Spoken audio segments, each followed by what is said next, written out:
Hi everyone, my name is Maddie and today is the 4th of July 2021, actually like 11 o'clock at night, so it won't be the 4th of July for long, but you know. Anyways, so I wanted to film this video even though I feel like I look like a mess because I wanted to film it while the conversation was still in my mind. So I had a conversation with someone the other day who also has cerebral palsy, and we were talking about how growing up, it can be hard, like not knowing exactly what's wrong with you, so like not having the words and education to put towards what's going on with your body, and the other people making assumptions or being rude or like for example like isolating you or making you feel bad about yourself. So an example we came up with was in PE. Kids want to win races.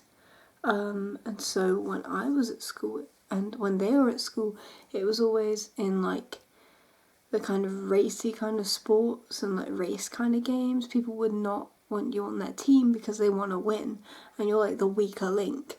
And although they don't mean, well, I'm sure some of them did mean it in a mean way, but although most of them don't mean anything by it, by making you the person that they don't want on your team, it can make you feel really bad about yourself because it's like, oh, I let the team down. Like when you're picked for their team and they all go, oh, we're gonna lose, it has a horrible effect on you mentally. And like as a child, it did suck. But like as you grow older, you think, oh, that happened when you're a child. No, it still all collects in there and builds in your self-image. I studied that for a long time about how self-image is affected in individuals, and your childhood has a lot to do with it. So if you're told as a child constantly that you're a letdown, that you're a burden, even when you educate yourself and you learn more about yourself and you realise, no, being disabled does not make me a burden. I could know that logically, but in my brain I will still be thinking back to all those memories and experiences and other opinions and my life in general and other people's perspectives and opinions and how society works, and you start to think, wow, I am a burden, and it really sucks. Let me think. Another thing that we talked about that I found interesting and wanted to share. It will come back to me. This whole like, it's just like not knowing and saying bad legs that sticks in your brain. So even though I'm more educated, it still sticks in your brain. It still sticks in their brain. It sticks in a lot of people's brains, not just people with cerebral palsy, but a lot of people. If you grow up being told that you're this and you're that and you're this and you're that and you're this and you're that, it sticks in here.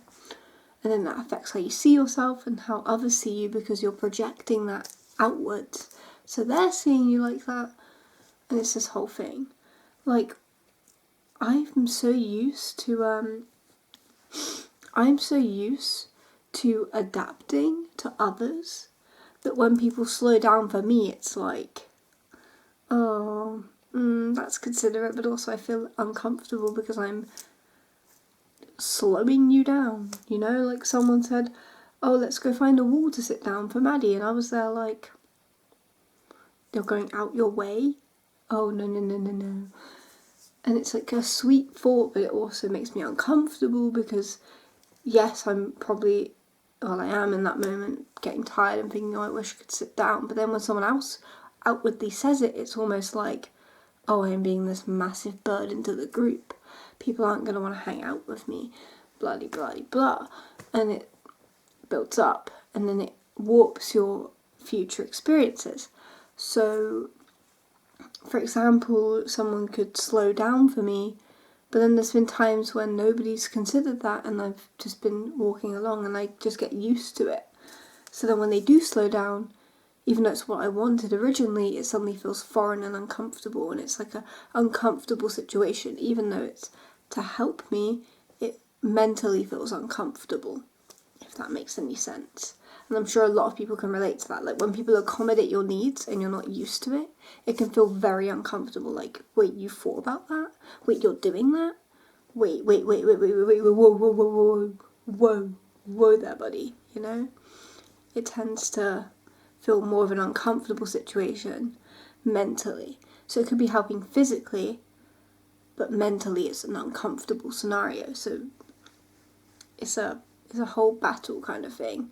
Mentally, this is uncomfortable, but also that's sweet of you, but like I'm uncomfortable because I feel like a burden. And then there's the physical side of it of, oh, thank God they slowed down, or like I wanted to keep going, but now I feel like I have to take a break, even though I wanted to push myself, or I wanted to just walk that extra distance, or I want to keep going, but they assume I need a break, and so I feel too uncomfortable to say, actually I can keep walking. When I do keep walking, people insist, no, sit down. That can feel...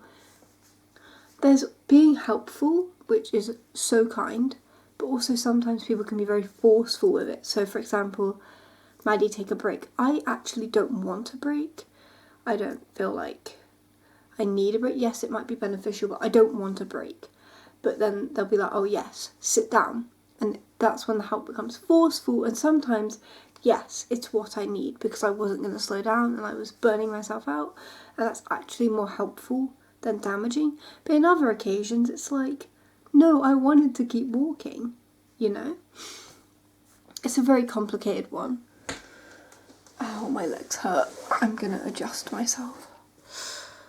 I was sitting in a way that was hurting my legs. But you get what I mean. It's like such a complicated thing because it's like it shouldn't be. But it becomes so complicated when you take the mental and physical aspects into consideration. Like sometimes people can be helpful, but it's hurtful.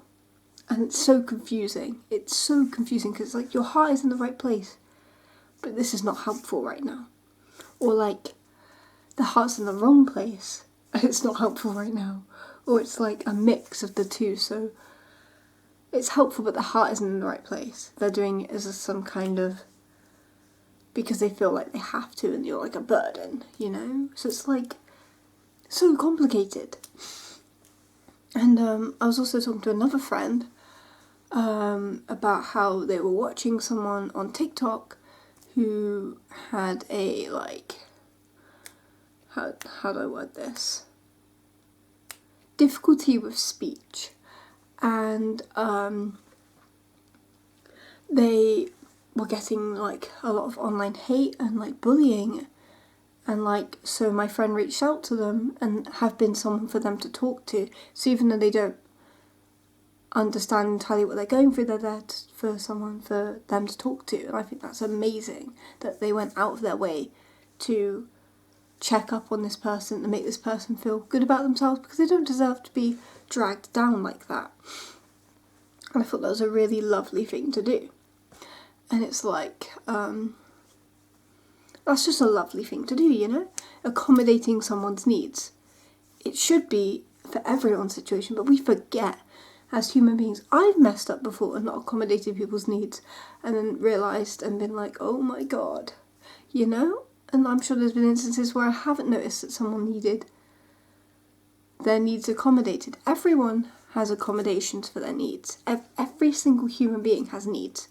So every single person at some point in their lives will need accommodating. Disability is a whole nother level to that accommodation. But everyone does need their needs accommodated. And sometimes it's not possible, and sometimes it is, and it's just this whole minefield. So yes, everyone has needs, everyone needs them accommodated, but then disability goes above that, because it's like, how do I word this? It's like, I'm trying to find a way to word this. Because it's to get it, like,